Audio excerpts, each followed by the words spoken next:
God, restore my faith, that my thoughts driving me away. There is a moment that almost no one knows how to describe because it does not arrive with chaos, rebellion, or a dramatic decision to walk away from God. It arrives quietly. You are still praying, still believing, still saying the right words, but inside your mind, something has changed. Your thoughts have become restless. Questions repeat themselves. Doubts feel heavier. Silence feels louder. And without realizing it, your faith begins to feel distant, not because you stopped loving God, but because your mind never learned how to rest. You are not broken for feeling this way. You are not failing spiritually. What you are experiencing is the exhaustion that comes from carrying faith with constant mental tension. You tried to understand everything. You tried to interpret every delay. You tried to protect your heart from disappointment by staying alert, analyzing, preparing yourself for outcomes that never came. Over time, your thoughts became a wall between you and the peace you once felt with God. Listen carefully, because this matters. Faith was never designed to survive under pressure. It was designed to live in trust. When your mind takes control and your heart is forced to follow, faith does not disappear instantly. It weakens slowly. You begin to feel spiritually present, but emotionally disconnected. You still know God is real, but you no longer feel safe resting in Him. You feel like you must figure things out before you can trust again. I am speaking to you as someone who sees beyond your thoughts. I see the effort you made to stay faithful while your mind kept pulling you away from simplicity. I see how you blamed yourself for distance you never intended to create. You did not walk away from God. You drifted while trying to stay strong. That matters, because restoration does not begin with effort. It begins with honesty. This is not a message to push you harder or tell you to think differently. This is an invitation to stop fighting the noise and start listening beneath it. The confusion in your mind is not a sign that faith is gone. It is a sign that your soul is asking for rest. And before faith can be restored, you need to understand how it faded without you noticing, without rebellion, without sin, without a moment you can clearly remember. When faith starts fading without a moment. Faith rarely collapses in a single decision. It fades in subtle shifts that happen while you are still trying to do the right thing. You did not wake up one day and decide to trust God less. It happened while you were thinking, waiting, hoping, and trying to protect yourself from pain. Each unanswered prayer trained your mind to stay alert. Each delay taught your thoughts to anticipate disappointment. Slowly, trust was replaced by caution. You kept showing up. You prayed. You believed in principle. You still called yourself faithful. But inside, something began to retreat. Not your belief, but your openness. Faith did not leave you. It stepped back because the space it needed became crowded with effort, control, and mental pressure. Faith needs room to breathe. When thoughts dominate every spiritual moment, faith begins to feel heavy instead of alive. This is why the distance feels so confusing. You cannot point to a failure. You cannot name a specific sin or breaking point. There was no dramatic collapse, just a growing sense that something feels off. You love God, yet peace feels far. You trust Him, yet rest feels impossible. That tension is not hypocrisy, it is fatigue. Faith fades this way when it becomes something you manage instead of something you receive. When trust turns into a task, the soul begins to wear down. You start measuring your faith by how much you understand instead of how deeply you rest. Over time, the mind becomes the gatekeeper, deciding when it is safe to believe fully again. This is where many believers get stuck. They think the solution is to think more clearly, pray harder, analyze deeper. But the very effort to fix faith is what keeps it distant. Faith was never restored by pressure. It is restored by surrender. And surrender cannot happen while the mind insists on controlling every outcome. What you are feeling is not proof of weakness. It is evidence that you have been carrying faith with the wrong muscles. You used your mind when your heart was meant to lead. And if this is how faith faded, then restoration will not come through more answers. It will come through a shift in posture, one that feels risky, one that feels unfamiliar, one that begins when you stop trying to hold everything together and allow me to meet you where you are. Loving God while feeling emotionally disconnected. There is a quiet pain that many believers carry but rarely admit. You love God deeply, you respect Him, you believe in Him, yet emotionally you feel distant, numb, or untouched. Your prayers feel correct but empty. Worship sounds right but does not move you. You are not cold toward God, but you are no longer warm either. That gap creates guilt, and guilt creates silence. This disconnection does not mean your love has diminished. It means your heart has been protecting itself.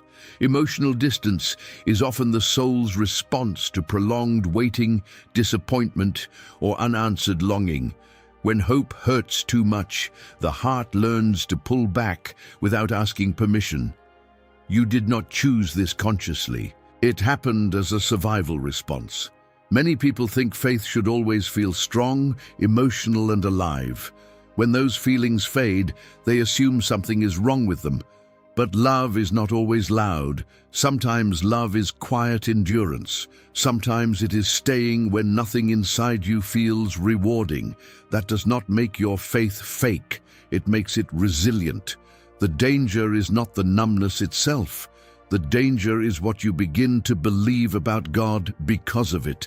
You start wondering if He is distant, if He is disappointed, if He is withholding His presence because you are not doing enough. These thoughts deepen the emotional gap and turn distance into shame. I want you to hear this clearly. Emotional connection is not the foundation of faith. It is the fruit of safety. When the heart does not feel safe to hope, to expect, to feel again, it shuts down. God is not offended by that. He understands it better than you do. He knows what it means to be misunderstood, rejected, and met with silence. You do not need to force yourself to feel close again. Forced emotion never heals distance. What heals distance is honesty, saying, I love you, but I do not feel you. Saying, I am here, but my heart is tired. That kind of prayer does not push God away. It opens the door for Him to come closer. Faith does not disappear when emotions fade. It waits. And the next step in restoration is not trying to feel more. It is allowing yourself to admit where you truly are without fear of being rejected for it. The mind's need to explain what the spirit knows. Your mind was created to understand, to connect, to make sense of the world around you. But there is a moment when the mind crosses a line it was never meant to cross. It begins demanding explanations for things that were meant to be trusted. The spirit knows how to recognize truth without dissecting it. The mind wants proof before it allows rest. When the mind takes the lead, faith starts to feel unsafe. This is where tension begins. Your spirit senses that God is present, that He is working, that He has not abandoned you. But your mind keeps asking for clarity, timelines, reasons, and guarantees. The spirit whispers trust. The mind shouts questions. Over time, the louder voice wins, not because it is right, but because it never stops talking. You did not become doubtful because you lack faith. You became mentally overactive because you were trying to protect yourself from disappointment. The mind learned to analyze everything so the heart would not hurt again. It learned to stay alert, to stay busy, to stay in control. But control has a cost. It replaces peace with vigilance and trust with tension. The more you try to explain what God is doing, the more distant He feels. Not because He moved, but because explanation creates distance where intimacy once lived. Relationship does not grow through analysis. It grows through presence. When you start demanding answers before allowing closeness, you unintentionally shut the door on rest. There is a reason peace often comes when you stop thinking about God and start sitting with Him. The Spirit recognizes safety faster than the mind ever will. The mind wants logic, the Spirit wants connection. When you allow the mind to dominate every spiritual moment, faith becomes exhausting. God does not ask you to turn your mind off. He asks you to put it in its place. Understanding follows trust, not the other way around. When the mind insists on leading, it creates friction with the Spirit. That friction is what you feel as distance, confusion, and fatigue.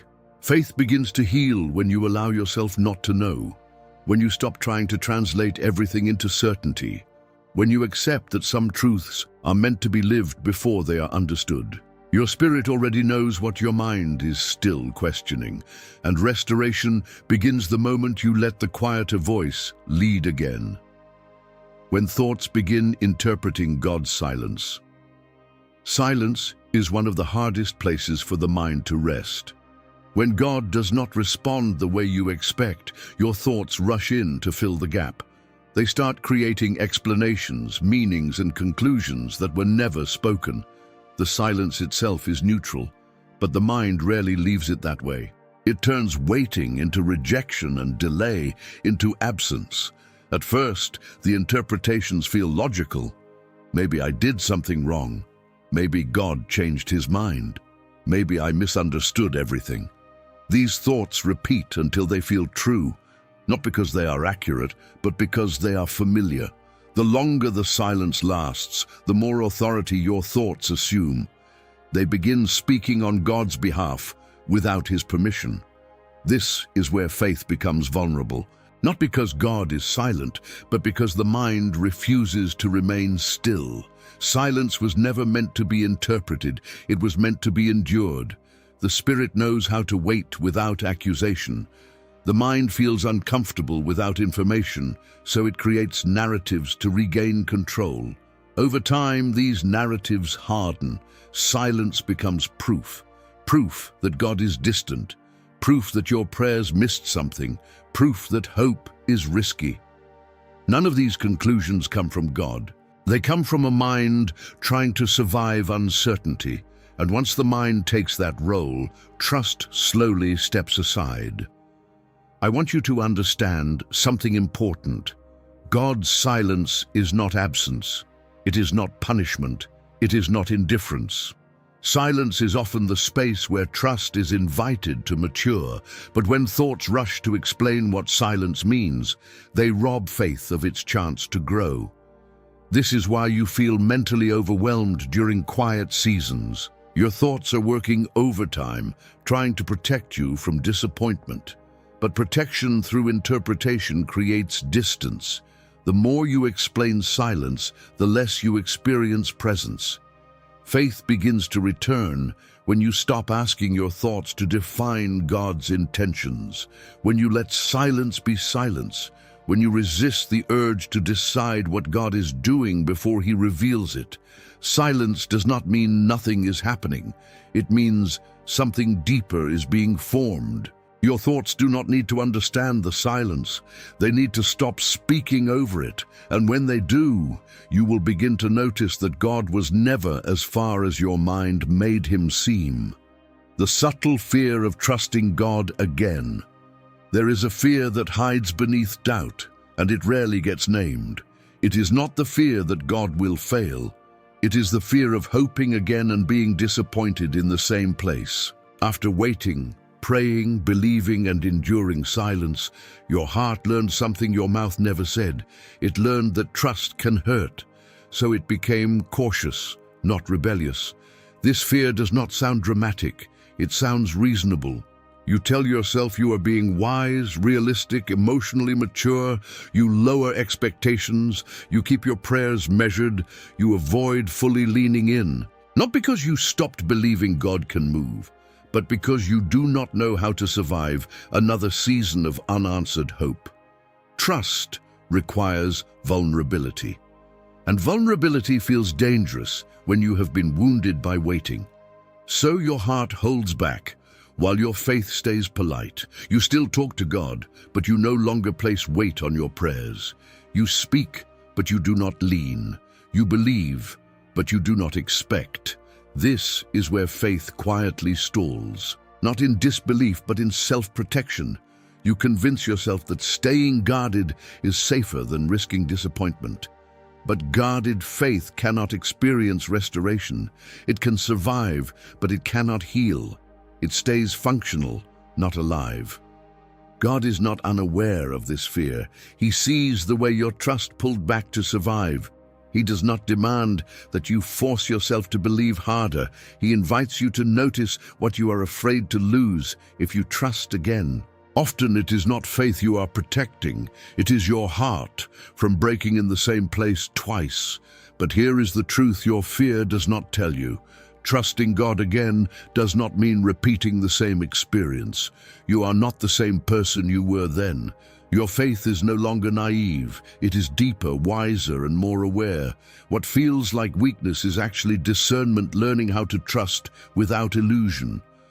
Restoration begins when you stop punishing the present for the pain of the past. When you allow yourself to hope without demanding guarantees, trust does not return in a leap. It returns in small permissions, and each time you let yourself lean a little more, faith begins to breathe again. How spiritual fatigue distorts God's voice. There comes a point where the problem is no longer doubt, fear, or unanswered questions. The problem is exhaustion. Spiritual fatigue does not announce itself loudly. It settles in quietly after long seasons of trying to stay faithful while carrying too much internally. When the soul is tired, perception changes. God's voice does not disappear, but it becomes harder to recognize because everything sounds muted. Fatigue narrows your focus. When you are spiritually tired, you stop listening for God's presence and start scanning for threats. You become alert instead of attentive. Restful listening is replaced by defensive awareness. Every delay feels heavier. Every correction feels harsher.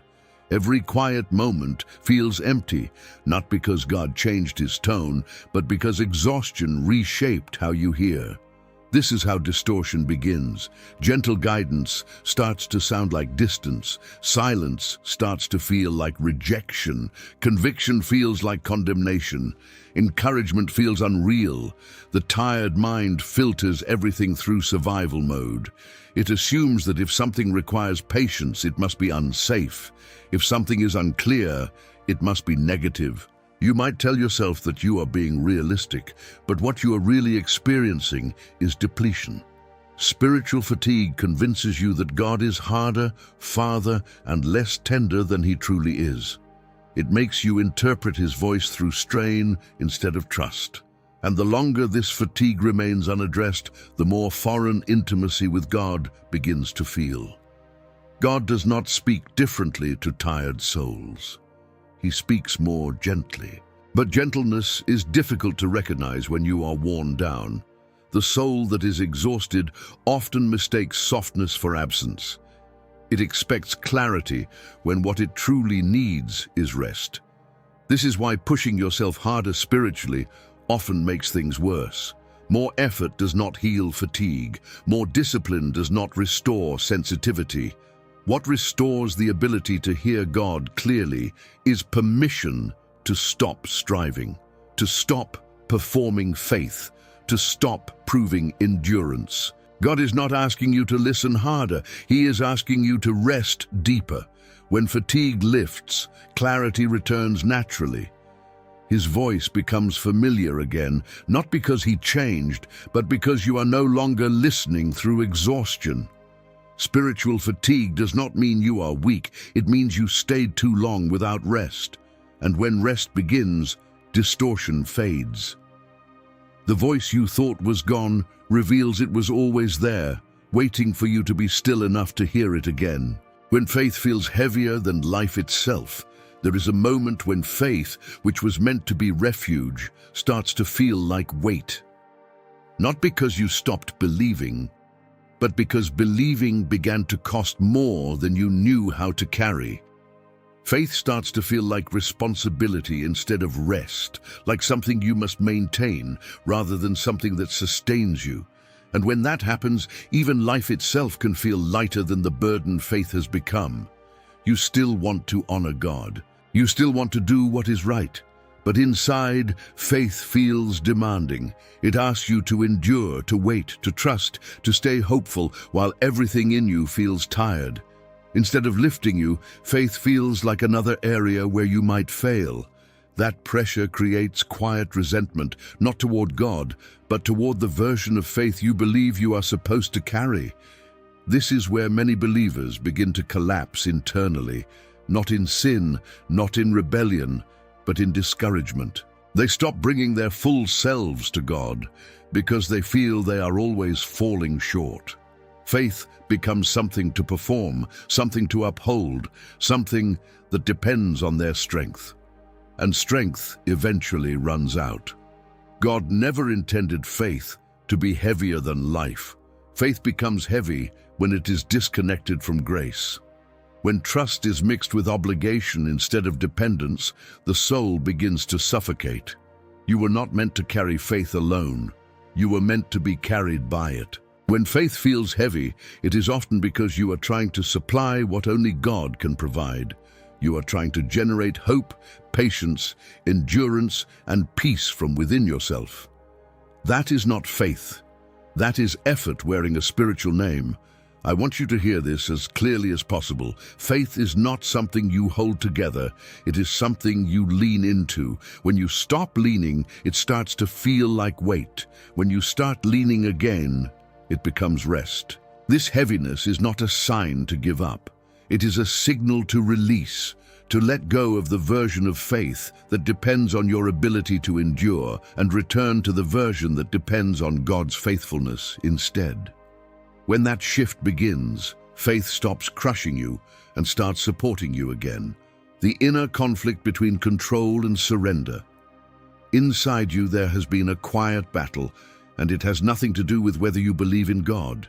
It has everything to do with how much control you feel you need to stay safe. Control feels like wisdom when you have been hurt. It feels like responsibility when you have been disappointed. But control slowly competes with surrender, and the soul feels the tension long before the mind admits it. You tell yourself you are trusting God, but you are also managing outcomes. You pray, but you also calculate. You ask God to lead, but you keep a hand on the wheel in case He takes too long. This is not rebellion.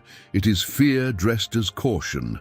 And it creates constant inner friction because control and surrender cannot fully coexist. Surrender feels dangerous to a mind that learned survival through vigilance. It feels like giving up protection. It feels like exposure.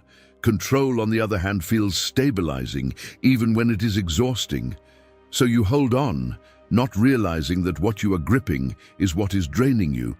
This conflict is why peace feels temporary. Even when you experience moments of relief, control quickly pulls you back into tension. The soul wants to rest, but the mind refuses to release. Faith lives in surrender. Anxiety lives in control. When both try to occupy the same space, exhaustion becomes inevitable.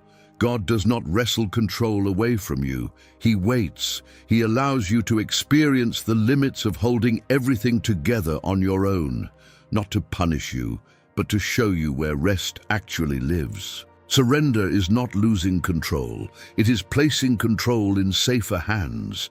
You do not surrender because everything makes sense. You surrender because carrying everything no longer does. That moment of recognition is sacred. It is where faith begins to realign, not through effort, but through release. When you loosen your grip even slightly, peace does not rush in loudly. It seeps in quietly. Control fades gradually. Trust returns gently. And in that space, faith begins to feel less like a struggle and more like a shelter again. Why God allows the mind to reach its limits. There is a point God allows you to reach where thinking no longer produces peace, not because you failed, but because the mind has reached the boundary of what it was designed to carry. You tried to reason your way into rest. You tried to understand your way into trust. You tried to think yourself closer to God, but instead, you felt farther. This is not accidental, it is intentional. God does not compete with your mind. He allows it to run until it realizes it cannot save you. The mind is powerful, but it was never meant to be your refuge. When God allows it to reach its limits, He is not withdrawing help. He is removing a false source of security. As long as you believe thinking harder will bring peace, you will never learn how to receive it. This moment feels frightening because the mind hates losing authority. It interprets its limits as danger. It tells you that if you stop analyzing, everything will fall apart. But the truth is the opposite. What has been falling apart is the illusion that control equals safety. God allows the mind to exhaust itself so the soul can finally step forward. This is where many people misunderstand God's work. They think He is absent because clarity is gone. But clarity was never the goal. Dependence was.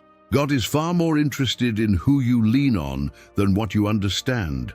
When the mind reaches its limits, the soul becomes ready to trust again. Scripture reflects this pattern again and again. God allows strength to fail so reliance can shift. He allows answers to run out so intimacy can grow. When you no longer know what to think, you become open to learning how to rest. That is not regression, that is maturity. You are not being punished by confusion. You are being invited into a different way of living, one where faith is no longer carried by mental effort but by relationship, one where trust replaces analysis, one where peace comes from presence, not understanding. The limit you are facing is not a wall, it is a doorway out of striving and into surrender. And the moment you stop fighting that limit, you will discover that God has been waiting on the other side of it all along. The sacred moment you stop arguing with God. There is a moment that feels almost invisible, yet it changes everything. It is not when God answers your questions, it is when you stop demanding that He does. The arguments inside you grow tired. The constant internal dialogue quiets down. Not because you suddenly understand, but because you realize that understanding has not been saving you. You have spent so much time explaining yourself to God, defending your pain, justifying your confusion, rehearsing everything that went wrong. You were not wrong for doing that. You were trying to be heard. But there comes a moment when the arguing no longer brings relief. It only deepens the distance. And something inside you lets go, not in anger, but in surrender. This moment feels strange because it does not feel victorious. It feels vulnerable. You stop asking God to prove Himself. You stop presenting evidence of why things should be different. You stop negotiating timelines and outcomes. You simply sit there, aware of your limits, aware of your need, aware that words are no longer enough. This is not giving up on God. This is giving up control over how God should act. Arguing with God often sounds like faith, but underneath it is fear trying to stay in charge. When the arguing stops, fear loosens its grip. The soul steps forward quietly. Trust does not rush in loudly. It arrives gently, like breath returning after tension. God does not feel threatened when you question Him, but He waits patiently for the moment you no longer need to. That moment is sacred because it marks a shift. You move from confrontation to communion, from explanation to presence, from effort to openness. This is where many people first feel God again, not in answers, but in peace. The peace does not come because things are resolved. It comes because you are no longer fighting reality. You stop resisting the moment you are in. You stop trying to move God into your understanding and allow yourself to be held without it. Stopping the argument does not mean you no longer care. It means you trust enough to be quiet. Silence becomes an offering. Stillness becomes prayer.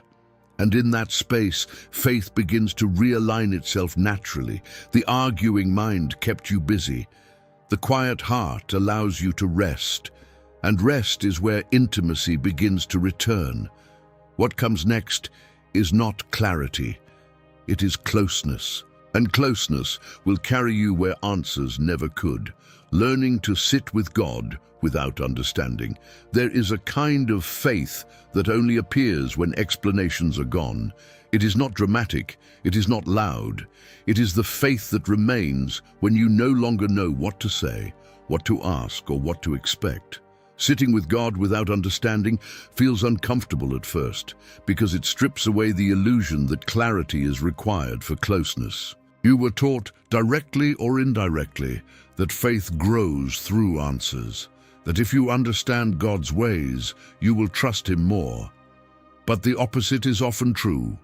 The deepest trust is formed when you stay present without comprehension, when you stop demanding meaning and simply allow yourself to be with God as you are. This kind of sitting feels exposed. There is no argument to hide behind, no theology to lean on, no outcome to negotiate. Just you and God, without the protection of certainty. The mind resists this because it feels unsafe. It wants something to hold on to. But the soul recognizes something familiar here. This is where trust actually lives. When you sit with God without understanding, you stop using faith as a tool to control the future. You stop asking it to explain the past. Faith becomes relational again. It becomes about presence, not prediction, about connection, not clarity. This is why peace often returns before answers ever do. God is not uncomfortable with your lack of understanding. He is not waiting for you to figure things out before He draws near. He has always been closer in moments of surrender than in moments of certainty. When you sit without understanding, you allow God to be God and yourself to be human. This posture changes how you experience time. Waiting no longer feels like abandonment. Silence no longer feels threatening. The absence of answers stops feeling like absence of care. You begin to sense that God's nearness does not depend on your ability to interpret what is happening. Faith matures here, not by learning more, but by needing less, not by gaining control, but by releasing it. Sitting with God without understanding does not solve everything. It does something deeper. It restores intimacy, and intimacy has a way of healing questions without ever answering them. The quiet return of trust you almost miss. Trust does not usually return in a moment you can clearly identify. It does not announce itself or make a dramatic entrance. It returns quietly while you are no longer watching for it. After long seasons of tension, the soul grows cautious. So when trust begins to heal, it does so gently, without drawing attention to itself. You may not notice it at first. It looks small, you worry a little less. You stop replaying certain fears. You find yourself breathing more freely in moments that once felt heavy. Nothing has changed externally, yet something inside you feels softer. That softness is not weakness. It is trust beginning to repair itself. The mind often misses this moment because it expects transformation to feel powerful, but restoration rarely feels powerful at first. It feels subtle, it feels ordinary. The soul tests safety slowly. It waits to see if peace will stay before fully stepping forward again. This is why many people assume nothing is happening. They are looking for certainty, clarity, or emotional intensity. But trust does not need intensity to grow. It needs consistency. It grows in repeated moments of safety, in small experiences of rest, in quiet prayers that no longer feel forced. God restores trust this way because He is patient with your wounds. He does not rush your healing or demand your confidence. He allows trust to return at the pace your heart can handle. Each small moment of relief is intentional. Each subtle shift is evidence of His care. When trust begins to return, you may feel tempted to test it, question it, or analyze it. Be gentle with yourself. Trust does not grow under inspection. It grows under acceptance. Let it exist without trying to define it. One day you will look back and realize that the weight you carried is lighter, that the fear that once dominated your thoughts no longer has the same authority. That peace arrived without explanation, and you will understand that trust did not come back because everything made sense. It came back because you finally felt safe enough to rest again. When God heals the way you think, not what you think. There is a subtle shift that happens when God begins restoring faith at its deepest level. He does not immediately remove the questions from your mind. He does not silence every doubt or resolve every uncertainty. Instead, He changes the posture from which you think. The thoughts may still appear, but they no longer dominate you the way they once did. Before, your thoughts demanded control. They searched for certainty. They pushed you to resolve everything before resting. Now, something is different. The same thoughts arise, but they do not carry the same weight. They no longer feel like threats. They feel like passing voices instead of governing authorities. This is not because the questions disappeared, but because your relationship with them changed.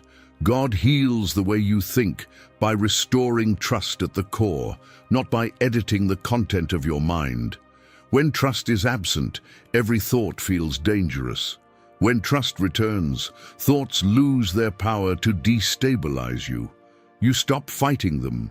You stop fearing them. You allow them to exist without letting them define your faith. This kind of healing is quiet and profound. You begin to notice that you are no longer trapped in endless mental loops. You can pause, you can breathe, you can choose not to follow every thought to its conclusion. Peace becomes available even when clarity is not. That is not mental discipline. That is spiritual healing. God does not need your mind to be perfect to be present. He needs it to be surrendered. When the mind no longer insists on ruling, it becomes a servant instead of a master. It supports faith instead of exhausting it. Thinking becomes a tool, not a burden. This is where many people misunderstand restoration. They expect faith to return when their thoughts become pure, confident, or resolved. But faith returns when the mind stops demanding certainty and starts allowing trust. Healing happens not when questions vanish, but when they no longer control your inner world. You are not failing because you still think. You are healing because those thoughts no longer separate you from God. Your mind is learning its place again. And when that happens, faith does not feel fragile anymore. It feels grounded, quiet, steady, alive. Faith was never lost. It was waiting for you. There is a truth that changes everything when it finally settles in your heart. Faith did not abandon you. It did not fade because you were weak, distracted, or broken. It stepped back while you were learning how to survive. It waited patiently while your mind carried more than it was ever meant to hold. Faith stayed closer than you realized, even when you thought it was gone. You were never walking without faith. You were walking with wounded trust. And wounded things do not disappear. They wait for safety. They wait for gentleness. They wait for the moment when effort stops and surrender begins. That moment is now, not because everything makes sense, but because you are no longer fighting the process. Faith is not restored by going back to who you were. It is restored by becoming who you are now, wiser, more honest, more aware of your limits, more open to dependence. The faith you are stepping into is not fragile. It is rooted. It has endured confusion, silence, fatigue, and fear, and it is still here. God never measured your faith by how certain you felt. He measured it by how willing you were to stay, to remain, to keep turning toward Him even when your thoughts pulled you away. Every moment you stayed matters. Every quiet prayer counts. Every season you endured shaped a deeper trust than emotion ever could. Now, faith no longer needs to prove itself. It no longer needs to explain everything. It rests, it trusts, it breathes again. What you thought was loss was actually preparation. What felt like distance was space being made for something stronger, calmer, and more resilient. Faith was not lost. It was waiting for you to stop carrying it alone. And now that you have, it rises gently, not as something you must hold, but as something that will hold you.